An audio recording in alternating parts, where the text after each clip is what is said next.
चलिए एक बार फिर से स्वागत है आप लोग का। आज के क्लास में हम लोग पढ़ रहे थे भारत के राष्ट्रपति, इसको पढ़ रहे थे। अगर शुरुआती बात करें तो हम लोग संविधान के भाग 5 पढ़ रहे थे। किसको पढ़ रहे थे? तो क्या एक बार एक से देखा जाए कहाँ क्या था, है ना। अगर हम लोग देखें संविधान के भाग एक में क्या था? भारत राज्यों का संघ है। इसका आर्टिकल कहाँ से कहाँ तक था? 1 से 4 तक। भाग 1 में 1 से 4 तक राज्यों का संघ है। इसके बाद भाग 2 में हमने देखा, क्या देखा? नागरिकता। नागरिकता का आर्टिकल 5 से 11। बहुत अच्छी बात है। भाग 3 में हमने क्या पढ़ा?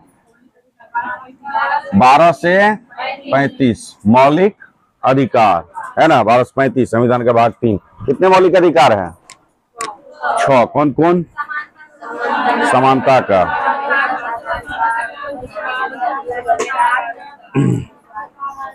है ना, समानता का अधिकार, है ना। समानता कहां से कहां तक है? 14 से।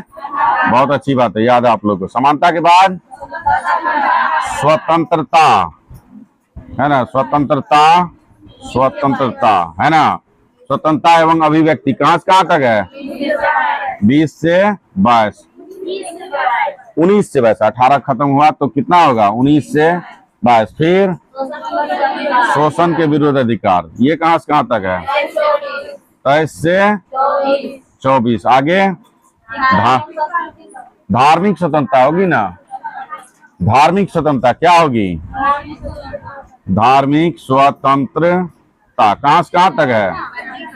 25 से 28। थैंक यू सर, आपका बहुत बहुत धन्यवाद, है ना। कहां से कहां तक है?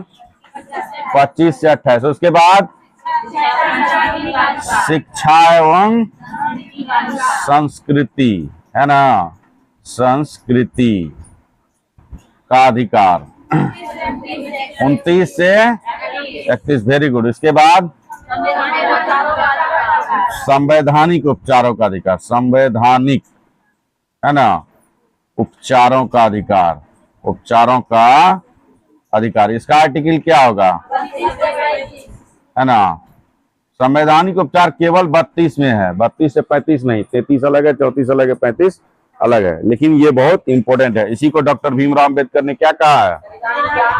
संविधान की आत्मा कहा है ना। इसके तहत 5 प्रकार के रिट जारी किए जाते हैं।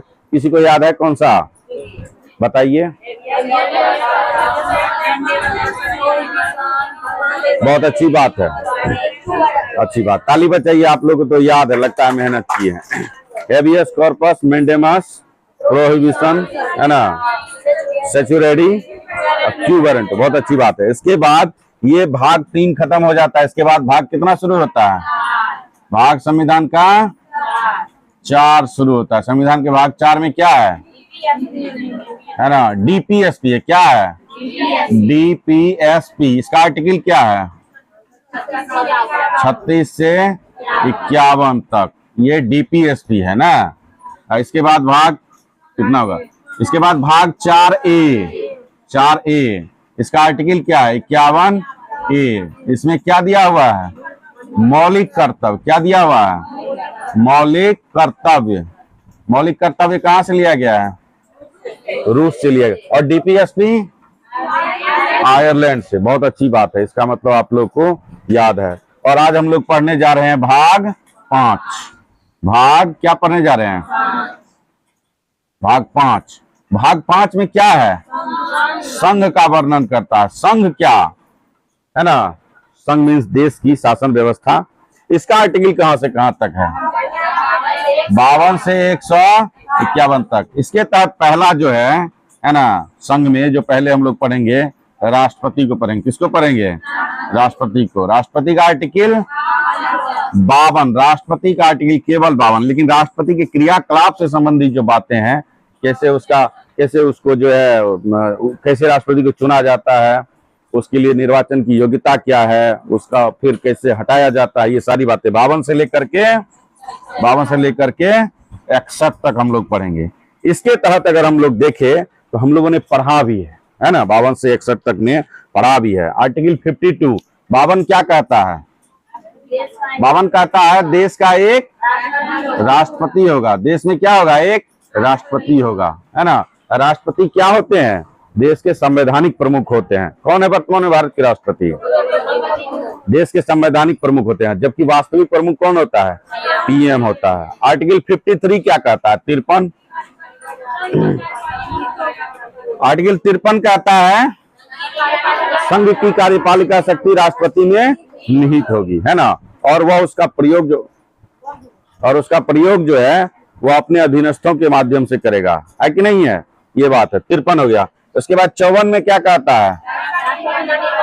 राष्ट्रपति का निर्वाचन। कौन करता है राष्ट्रपति का निर्वाचन?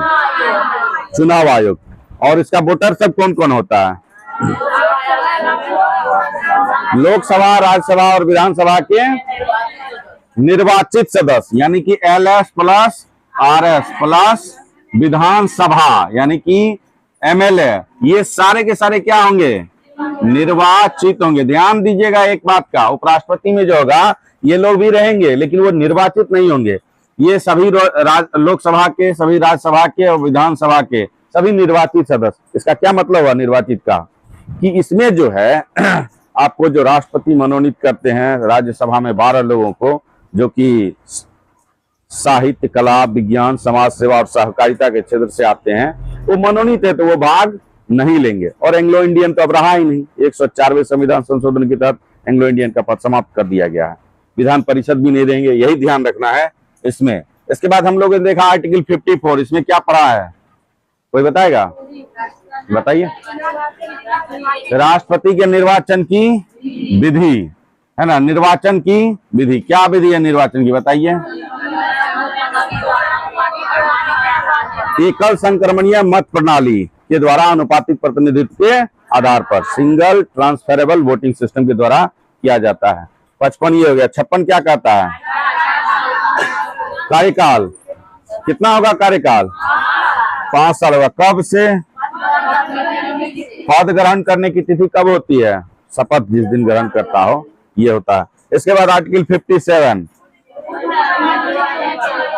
क्या बता रहे हैं?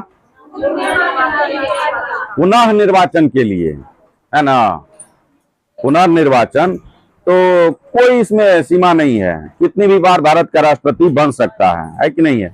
जबकि अमेरिका में क्या नियम है? 2 ही बार बनेगा। और वहां राष्ट्रपति का कार्यकाल कितना होता है? केवल 4 साल। भारत में ऐसी कोई बाध्यता नहीं है। एक बार राष्ट्रपति बनने के बाद दोबारा भी वो चुनाव लड़ सकते हैं, फिर से बन सकते हैं और मरते दम तक बन सकते हैं, है कि नहीं? कौन थे भारत के प्रथम राष्ट्रपति? और वर्तमान में? Very good. ऐसा कोई राष्ट्रपति जो 2 बार बना हो? डॉक्टर राजेंद्र प्रसाद भारत के एकमात्र राष्ट्रपति है जो लगातार 2 बार बने थे, है ना। आर्टिकल 57 हो गया। इसके बाद आर्टिकल 58 कहां से कहां तक है? 58 में क्या है ना, योग्यता, निर्वाचन के लिए योग्यता। क्या सब योग्यता है? पहला है कि वो भारत का नागरिक हो, भारत का नागरिक हो। दूसरा, न्यूनतम कितना हो? न्यूनतम उम्र 35 वर्ष, है ना, 35 वर्ष। और अधिकतम का कोई जिक्र नहीं है, अधिकतम तो मरते दम तक होगा। फिर लोकसभा या राज्यसभा का सदस्य बनने की योग्यता हो। इसके बाद लाभ के पद पर नहीं हो। लाभ का पद क्या होता है? सरकारी सर्विस DM से लेकर चपरासी तक नहीं हो। अगर वो लड़ते हैं तो उसे इस्तीफा देना पड़ेगा। और इसको प्रस्तावक कितना होना चाहिए? प्रस्तावक 50। अनुमोदक, ये कौन होगा अनुमोदक? प्रस्तावक जो उसका वोटिंग का मेंबर है, जो वोट करते हैं उसी में से कोई होंगे, है ना, सांसद विधायक लोग। तो सोचिए राष्ट्रपति का चुनाव लड़ने के लिए कितने लोग चाहिए, है कि नहीं है? यहाँ तक हम लोग देखे थे 58 तक। 58 के बाद 59 भी देखे। 59 क्या कहता है? शर्तें। क्या सब शर्तें हैं?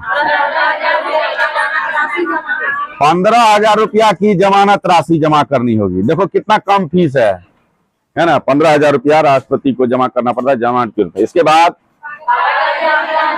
हाँ, पागल या दिवालिया नहीं, कि स्वस्थ मस्तिष्क का हो। फिर और अब आर्टिकल 60 क्या कहता है बताइए?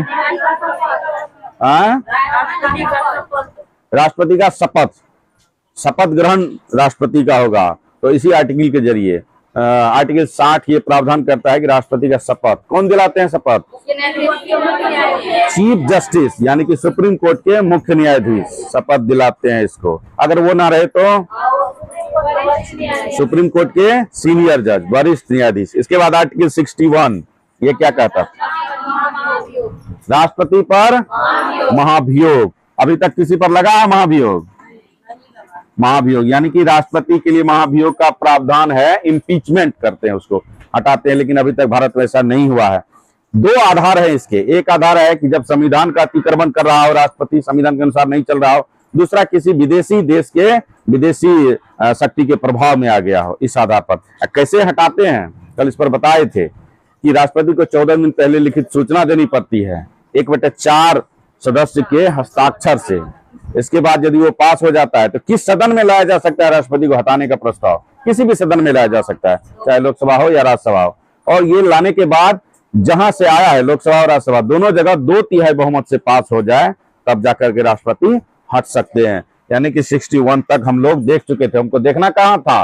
52 से लेकर के 61 तक ये देख चुके हैं। अब हम लोग देखेंगे राष्ट्रपति के क्या अधिकार है, राष्ट्रपति की क्या विधायी शक्ति है, राष्ट्रपति को आपातकाल की क्या शक्ति है, राष्ट्रपति किन किन नियुक्तियों को कर सकता है, और राष्ट्रपति से संबंधित अन्य जानकारी देखेंगे। जैसा कि हमने आप लोग को बताया था कि इसके बाद आर्टिकल 72 भी है, जिसमें राष्ट्रपति किसी भी व्यक्ति को क्षमा कर सकते हैं। जैसे कोई व्यक्ति हाई कोर्ट से हो, सुप्रीम कोर्ट से हो, उसको सजा दिया गया हो, फांसी तक की सजा को राष्ट्रपति माफ कर सकते हैं। आप लोगों ने फिल्मों में भी देखा होगा, जिगर फिल्म में, है ना, बहुत सारा मर्डर करने के बाद, चूंकि वो अच्छे कार्य के लिए कर रहे थे, तो आखिरकार राष्ट्रपति महोदय ने उसको क्या किया था? फांसी की उसके सजा को माफ कर दिया। और जब माफ किया था तो आप लोग देखे होंगे, नहीं देखे होंगे तो अब देखिएगा, कबूतर उड़ाते हैं, है ना।